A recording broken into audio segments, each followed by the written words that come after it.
got taken out by a heron then. Oh my goodness. I'm Hannah Stitful and I've spent the last 10 years filming and photographing animals in the wild. But it's urban areas like this, that are now our fastest growing habitat on Earth. So now I'm on a mission to photograph some of my favourite urban species and find out why and how they're living alongside us.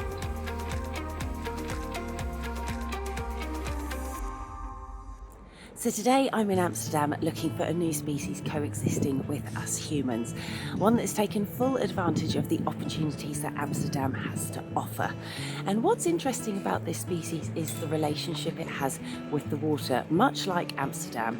I mean, there are over 100 kilometres of canals here. There's more here than Venice, and there's lots of different species of fish, which is perfect for the bird we're on the lookout for today. I'm on the hunt for a grey heron, which up until now I've always thought of as quite shy, but not so in Amsterdam. Herons are an incredibly successful group with different species found on every single continent apart from Antarctica. Now they're highly adaptable and will be found on the banks of freshwater lakes and streams and even saltwater coasts.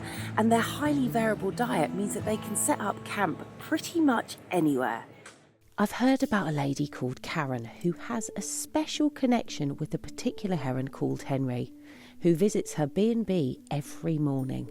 What is so special about your interactions with Henry?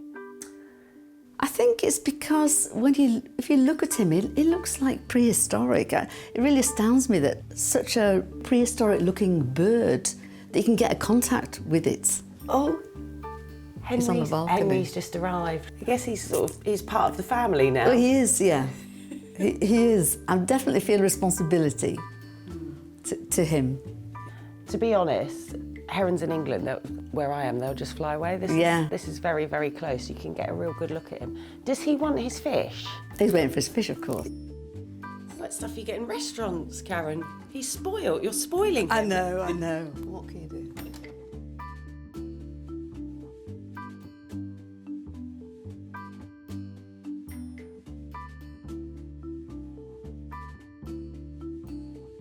Karen says Henry has been coming for his breakfast for 13 years, and seeing how much joy she gets out of their connection, I wonder if other people in Amsterdam feel the same. What do the people in Amsterdam generally think about the herons being here? Well, it's different. I mean, some people are against it. Some people think they should be in the wild, but I mean, you can't say that really, because they're in Amsterdam now. There's no point saying they should be in the wild. Are you going to let them just starve? Thank you so much, Karen, for introducing us to Henry. It was lovely, thank you. You're very welcome, my pleasure. I want to see herons in a natural setting, so I visit a couple of local parks to see what they get up to when they aren't on the streets. So I found a heron in the park. It's just behind me, and this is the place you'd expect to find herons in their natural environment, on the banks of rivers, lakes and streams, waiting to catch their prey. Now they have a really varied diet. They'll eat fish, aquatic invertebrates, amphibians, and you can see they have this kind of S-shaped neck. I mean, it's almost like a spring, locked and loaded, ready to strike, a bit like a snake. They also have this incredible ability to stay completely still. They almost look like a statue. Now this one is definitely hunting. So we found some heron nests here in the park, and they're absolutely ginormous, but you would expect that from a heron. I mean, they stand around 1 metre tall and they've got a 2 metre wingspan, so they're pretty big. But also, just like certain birds of prey, such as bald eagles and ospreys, the herons will build on these nests year on year, making them even bigger. And that's why they're built in these really sturdy trees to help hold that weight. Amsterdam's herons seem to be everywhere, but other than Henry, I haven't seen them interacting much with people, and that's what I really want to get a photograph of. So I go to meet Julie, a street photographer who knows the city and the herons like the back of her hand. What do the herons in Amsterdam mean to you? I think it's a combination of wildlife adapting to city life and city life adapting to wildlife. So it's like story-wise interesting for me, but also like aesthetically, because they're like majestic and intimidating, but they're also quite clumsy because they can like land on one foot and be like, rah! So they're funny, they're pretty, but also ugly. So all these contrasts are super interesting for me. So if I want to get a good photograph of an urban heron, where have I got to go? You have to go where the fish is, and the fish is at the market for sure. And the herons are kind of Dutch, they're very punctual, they will be there on time. So when the markets are closing up and the fish people throw out the fish, like the leftovers, there will be herons. What do the fishmongers think of the herons?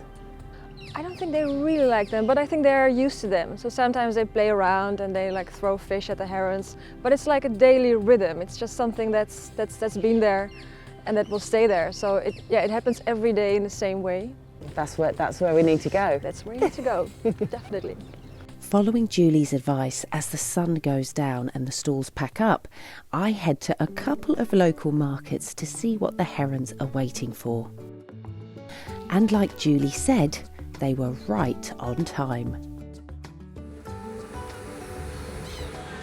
So I've just arrived to the market and already there's a heron right here, right behind me.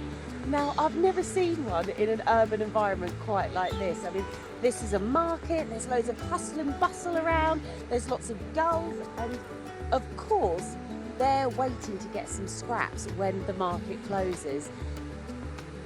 I don't think getting a good photograph is going to be a problem here though. Oh, off it goes. But what they seem to be doing here is foraging around the bins, and that's something I've never seen. Now, of course, they're opportunistic generalists and they have a really varied diet, but this is the first time I've ever seen them scavenging from actual human bins. Oh! Oh, here we go, here we go, here we go. Now you can see, of course, this is exactly why the herons and the gulls are here, because this is what they're after. They're after these scraps. This is a first for me, I tell you.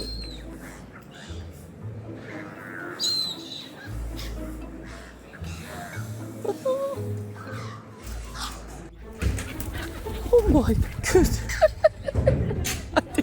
I nearly got taken out by a heron and oh my goodness. See, this is the thing. Now, herons, they are solitary feeders, but when they're fighting over a really good food resource, this is when it causes commotion. I nearly got knocked out by a heron. It's like having a dinosaur just behind me. I've never seen so many herons in one place before, especially not on a street corner, far away from the streams they like to fish in. Just like gulls, they've learnt to make the most of our human mess. It makes me think, in a way, this could be a win-win situation. They're helping to keep the streets clean while getting a snack along the way. So the market is all packed away now, but the herons are still all here, and this is a perfect time for them to feed on any leftovers. But not long from now, the street cleaners are going to turn up, and that's what ruins all of the herons' fun.